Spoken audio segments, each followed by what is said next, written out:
When I was 10 years old, I lived in a small house in a relatively small town in Texas with my mum. My mum has always had a very caring heart for those in need. So when my uncle called her one night and told her he'd run into a homeless girl at the local park, my mum offered to help her out for a day or so just to get her back on her feet, that sort of thing. When the girl arrived at my house, she said her name was Laura. Laura told us she was 16 at the time. She seemed like a shy girl.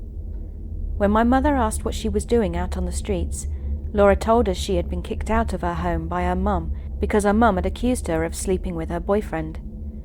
Laura told us that the allegation wasn't true. She told us her mother's boyfriend was the one who came on to her. My mum gave Laura a place to sleep in the guest room that night. The next day after breakfast, Laura asked to use our house phone to call her mum to see if she could get some of her things from her mum's house. Laura's mum never answered the phone, and we felt bad for her. As a 10-year-old girl, I couldn't imagine what she must have been going through. Later that day, I remember watching TV in the living room and minding my own business, but I could feel someone staring at me, so I turned my head where I felt the gaze. Laura was sending me a glare so cold that if looks could kill, I would have dropped dead. I was confused and a little startled. I turned my head away from her quickly and went back to watching TV, but I could still feel Laura's cold gaze. I couldn't understand what I had done to her to cause her to look at me with such hate. The next day it happened again. I was in the kitchen getting a glass of water when I could feel someone looking at me. I turned my head to the side and saw Laura's head peering around the corner at me. Her eyes were dark and laced with hatred. It frightened me and I felt so confused as to why she was looking at me like this. I didn't want to cause any trouble, so I didn't bring up Laura's death glares to my mother at all. Later that night, my uncle had joined us for dinner. He had stopped by to see how everything was with Laura, and if we had had any luck finding her a place to live with one of her family members. After dinner, I was washing my plate in the sink, when I heard a loud growling sound coming from the dining room. I turned my head to see Laura shaking and growling like some sort of wild animal. My mum and uncle looked disturbed and worried. Laura threw herself onto the floor and began thrashing around and screaming as if she were possessed. I was absolutely terrified. It was a scary thing to witness. I grew up very religious. My mum and uncle began praying out loud for Laura while I ran to my room and closed the door. This went on for 2 hours, but it felt like an eternity of horror. I could hear Laura screaming like a mad woman and growling like some sort of deranged beast. I don't think any of us knew exactly what was going on. After my mum and uncle had prayed for Laura for what felt like forever, Laura told us she was free from an evil demon that had taken over her. None of us were sure what had caused her behaviour. None of us were sure what had even happened. I peeked my head out of my room to see Laura smiling happily while she curled up on the couch with a blanket. Her eyes opened and she shot me a cold glare. I quickly closed my bedroom door in fear. I placed a chair in front of my bedroom door that night, and then I went to sleep. I woke up the next morning by my mum waking me up. She told me that she was taking me out to eat at my favourite restaurant. When I asked her if Laura was going, she gave me a serious expression and spoke. "Your uncle is going to take Laura back to her mum's house. He slept on the couch last night after what had happened. He and I were talking when the two of you had gone to sleep, and we pieced together that Laura made the entire performance up last night. She said she is not stable, and we think she's dangerous." As I heard my mother say those words, relief washed over me. I got dressed and went to the car to go to the restaurant with my mum. When we got into the car, we saw Laura and my uncle getting into his truck. Laura looked very angry.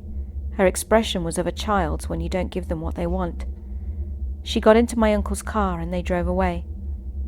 I'm 22 now, and I have never forgotten about this horrific incident that happened in my life years ago. After that day, I never saw Laura or heard anything else about her ever again.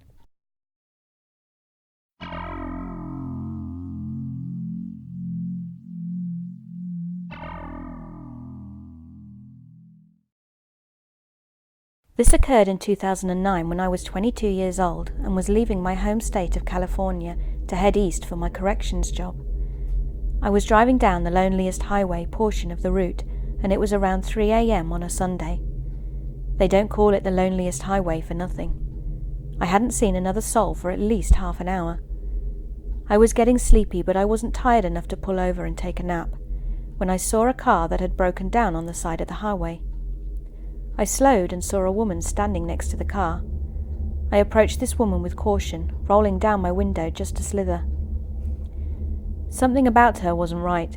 I couldn't put my finger on it then, but I know now it was my subconscious screaming red flags. I asked her if she needed me to call a tow truck or AAA for her, and she immediately tried to open my door. I explained to her I didn't feel comfortable letting her in, but I'd wait until a tow truck came. She immediately got this look of rage on her face and started berating me, saying things like, "You're a big man, and what am I going to do to you?" Then said I was cruel for not letting her in. This is where I fucked up, and I can see this now 10 years later. I begrudgingly unlocked my door, thinking she was right. She's at the most 5'2", and I'm over 6 feet and have 100 pounds over her. She looked to be about 90 or so pounds. She slips in and I ask her who I can call. This was 10 years ago, so I had a little BlackBerry Slide, I think, at the time. She starts telling me that she'd just prefer it if I'd give her a ride to the next town. At this point, I'm starting to realise I had fucked up, because now she's avoiding eye contact and she's fumbling in her purse. When I mentioned calling for help, she got aggressive, demanding I take her to the next town. I'm so busy trying to unfuck the situation, I miss a man who was either hiding in or near her car. It wasn't until he was almost to my driver's side door that I managed to catch him in my rearview mirror. Fight or flight kicked in. I put my car in drive and sped off right as the fucker was reaching for my car door. I sped off and heard a ping noise, and then my rearview mirror exploded. He was shooting at me. The adrenaline alone had me doing near 90, and by this time homegirl realised in whatever drug-induced stupor she was in that her little plan was futile. She started hitting me, telling me to stop and let her out. When I reached enough of a distance, I did just that. I pulled over and demanded she got the fuck out. She started going for the oversized purse she had, but I had had enough, and I was literally shaking with adrenaline. I reached over, opened the door, and pretty much shoved her out. I tried grabbing for her purse, but she managed to hold onto it not before dumping half of what was in there on my passenger seat. I sped off, my door still open, and I waited until I got a good distance away from her and slammed it shut and locked it. I clenched the wheel and drove as if on an autopilot. It wasn't until later that morning when I pulled into a Denny's did I realise how close I was to pretty much dying. I had a good cry and then realised a bunch of her things spilled out onto my passenger seat. Most of it was nasty wadded up napkins, a few tubes of lipstick and drug paraphernalia. I had considered calling the cops or finding a highway patrol officer. I did do something stupid. I tossed all her things that had fallen into a trash bag and threw them away. At the time I had the dream of becoming a cop, and knew if I had got caught with drug paraphernalia that would be impossible. I didn't think they'd believe that the drug paraphernalia wasn't mine. I noticed a cop at the gas station across from the Denny's and told him what had happened. He pretty much berated me for pulling over and then letting her in. He did say he'd look into it, but I doubt he did. I was so shaken I pretty much picked at my pancakes and then left to continue on my way. I never did replace my mirror, and I ended up selling my car, as where I lived didn't require me to have one. Till this day, 10 years later, I hesitate to stop and help stranded motorists.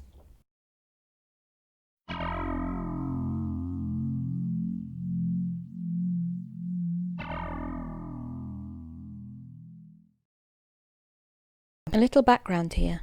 My father was in the army for 21 years. He retired and moved to a very small town in central Florida. He got bored after a couple of years, and even though we didn't need the money, between his retirement and what my mum was making as a bookkeeper tax prep, he wanted to go back to work. He started working at various gas stations, and it being a small town, the owners wouldn't care if I came there and helped him out with stocking the coolers, or even running the register, as long as I didn't sell any beer or smokes. This all took place in the late 80s, early 90s. The actual story I'm going to tell took place in 1990, and I remember the date well, because it was shortly after my birthday, and being 15 in Florida, I had just gotten my learner's permit, and my dad would let me drive him to and from work, just to get some experience on the road, both at night and in the day. I was sitting in my usual spot at a table that was set up along the windows with a book in hand and feet propped up, and a Mountain Dew on the table along with some snacks. I would generally spend most of the evening that way, reading books and getting up to run the register, stock the cooler at different times. I remember glancing up because something caught my attention that was unusual, and I realized that a lady was walking up our parking lot from the direction of the interstate. The gas station was right on I-75. This in itself was really strange, because where we were located you didn't get many people walking, and definitely not walking from the direction of the interstate. I figured she had broken down somewhere, and was coming to use the phone to call for a tow truck or something. I was completely wrong. She came into the store, looked around for a few minutes, and I remember getting a strange and creepy feeling about her. She walked up to the counter and started telling my dad a story about how she had gotten stranded and needed a ride up to the next big town, up north from us. ACar was the town. This is important. My dad lets her know that he's working and there is no way that he can take her. She turns and looks at me, and while she was looking away from him, my dad catches my eye and subtly shakes his head, no. I was confused for a second, but then she turns back to my dad and points at me, asking if I can take her. My dad responded back that I only had a learner's permit and wouldn't be able to drive her anywhere, and then drive back. Normally I would have done it, even though it was illegal, because I've done it a few times. I didn't argue with my dad, since this was completely out of character for him. He was normally chatty with the customers, but for whatever reason he was almost curt and dismissive of her. Turns out he'd had a bad vibe about her from the minute he had seen her walking up the drive. She cusses him for a minute and he basically tells her to get out of the store. She slammed the door open. I thought the glass was going to break from how hard she had slammed it, and then she stalks out of the store and down the driveway. I keep an eye on her and continue to watch as she makes her way back up to the interstate and then starts up the northbound on-ramp. Almost a year passes and I'm in my bedroom, less than a week before my 16th birthday. I hear my dad yelling from the living room, "Son, get your ass in here and look at this." I quickly run to the living room and see my dad pointing at the TV, and look at the mugshot of the lady up on the screen, and immediately remember the lady who had been in the store. Turns out, I almost gave a car ride to Eileen Wuornos, who was later convicted of being a serial murderer and then later put to death. I still have nightmares about what could have happened.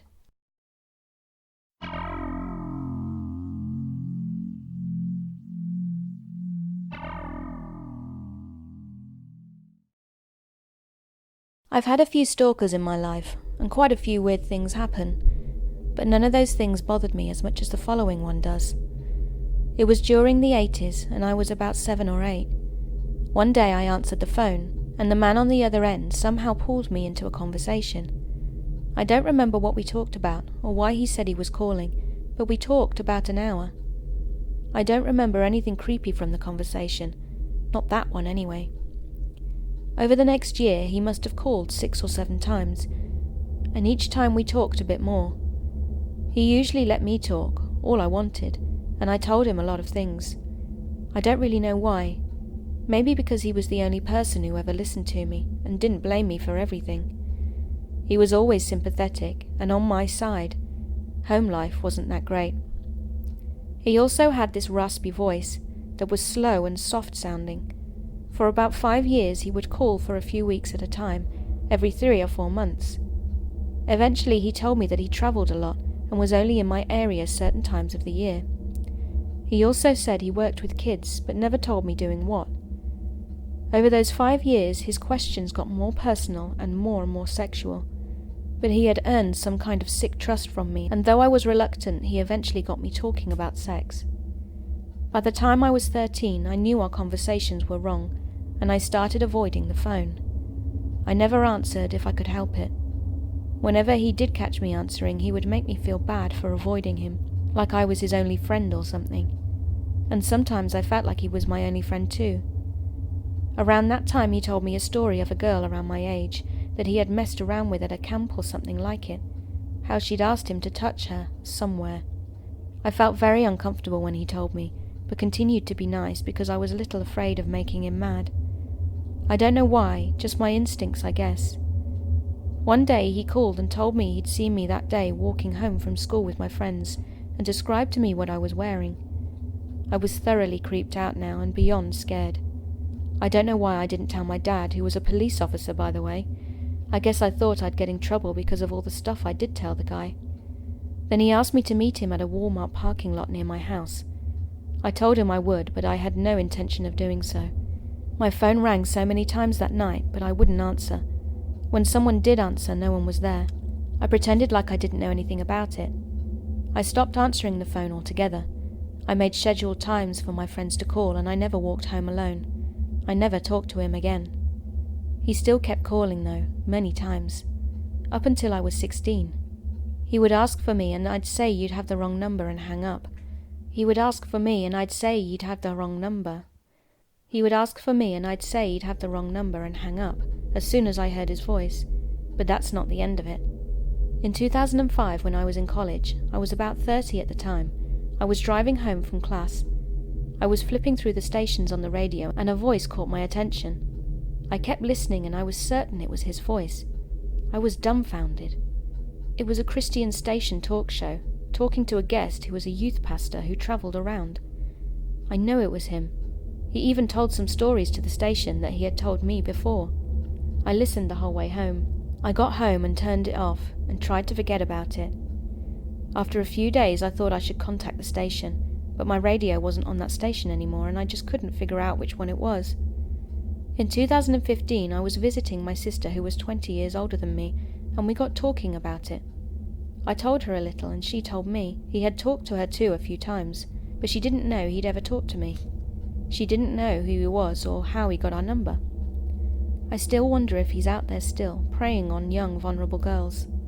I hate thinking now what he might have done to someone by now, and I hate that I never told my dad. Even though nothing bad actually happened to me, it did affect my whole life. Mainly the way I am with my kids. No one understands why I'm so overprotective, even of my adult children now. I don't trust anyone outside my inner circle, and I eye everyone as a potential creeper. It's kept me and my kids safe, I guess, but it didn't allow for much living.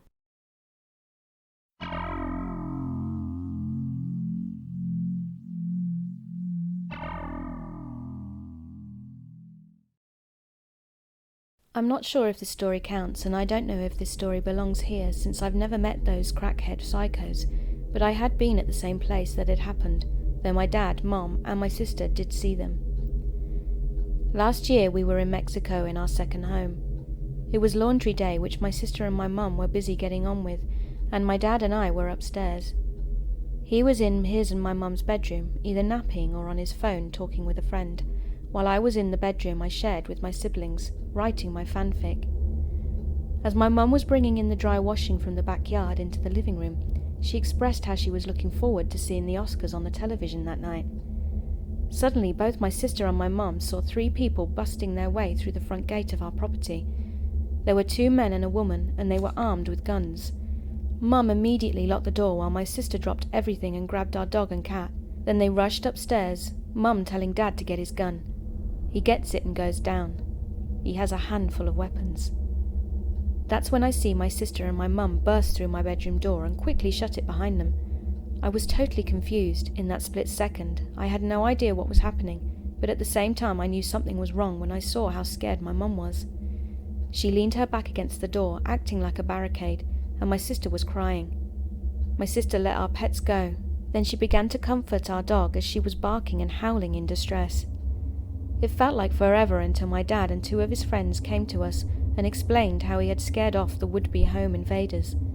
There were bullet holes in the front door.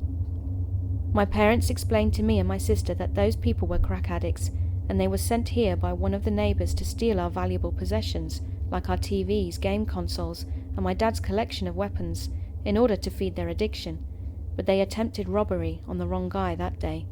I was so scared and angry that this had happened that I began to comfort eat. For our safety, Dad decided we should move back to the USA early, so we packed up our things and got ready to leave. One of his friends checked my mum's car to make sure there were no explosives or anything like that. Once we were happy everything was fine, we set off for the longest drive of our life. I may never have seen those crackheads, but I think it's for the best that I hadn't. drogadictos, si usted está leyendo esto, nunca te perdonaré hasta que mueras.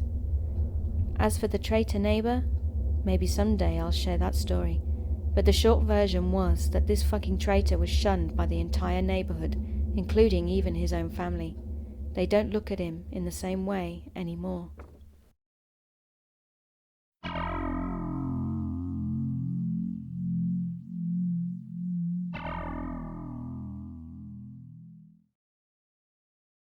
To preface this, I was a 16-year-old female.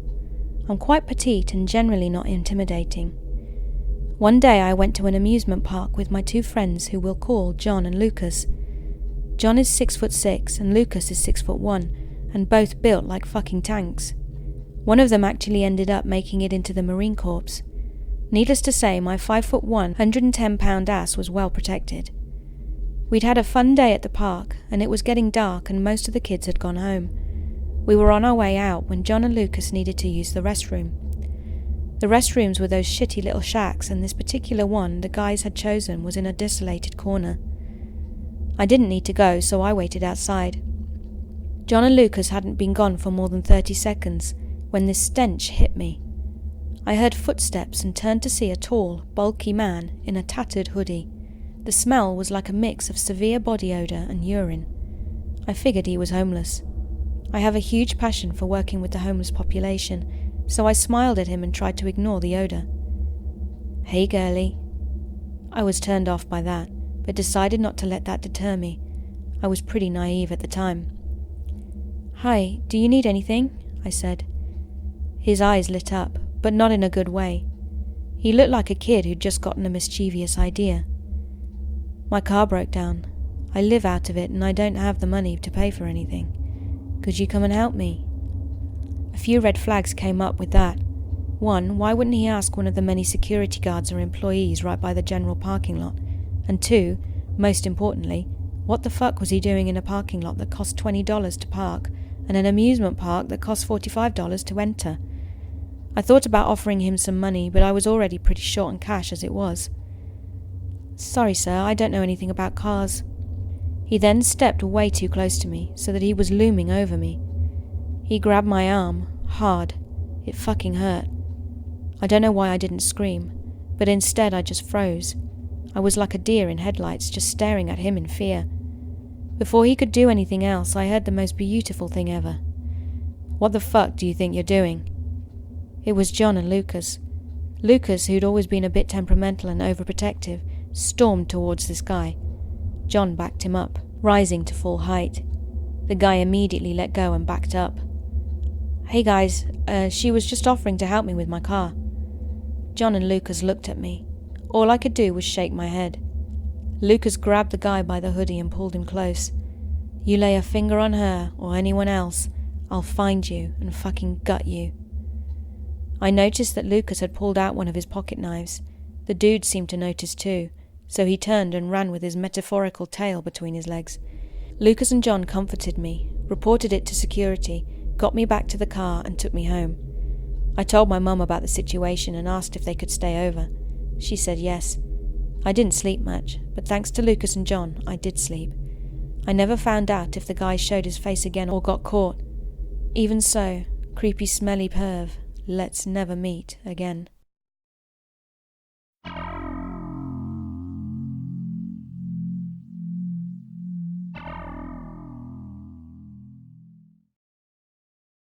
It was a summer evening in the Moroccan countryside. My brother, my cousins and I were playing cards really late into the night. Around 3 a.m, one of my cousins asked my brother to come with him to his house to get his car keys, as he'd forgotten them and had to hit the road in a few hours. He didn't want to do it any later as he'd be too tired to drive. I don't know why, but I decided to go with them.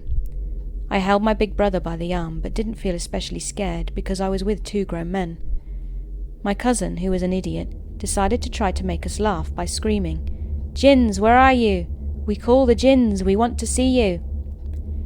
In Muslim culture, jinns are creatures that live on earth made of fire and look so horrifying that God has prevented us humans from seeing them because it would traumatize us so much.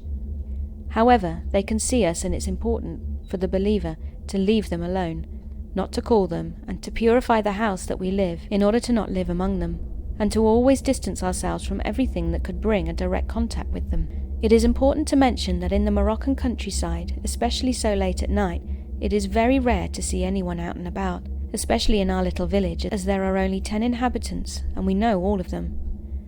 Also, even more rare would be to come across a group of women, A, so late at night, and B, women are almost obliged to be accompanied by a man, a brother, a father, cousin or an uncle, and there is no lighting except for the moon and the stars. So, my cousin was having fun scaring us, and despite us telling him to stop, he continued screaming after the jinn. His house wasn't too far away, about 5 minutes' walk, but since it was so dark it took us a little more time. We were nearing a well. I'll remember this for the rest of my life. We could see the silhouettes of 3 women getting up.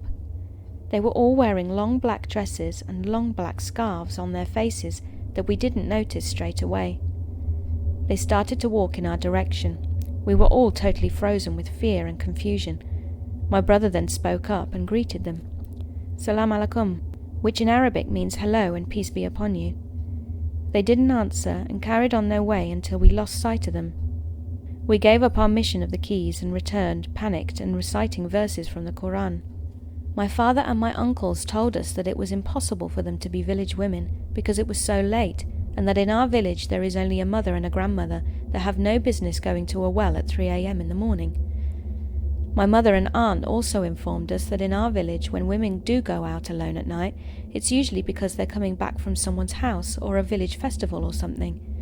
They will always be in a group for safety reasons, and they would sing so that others could hear them and know where they were and were safe. They explained to us that this is something that has been happening in the village for years, and very young women are being taught this is what they have to do. I know this because I've seen it myself.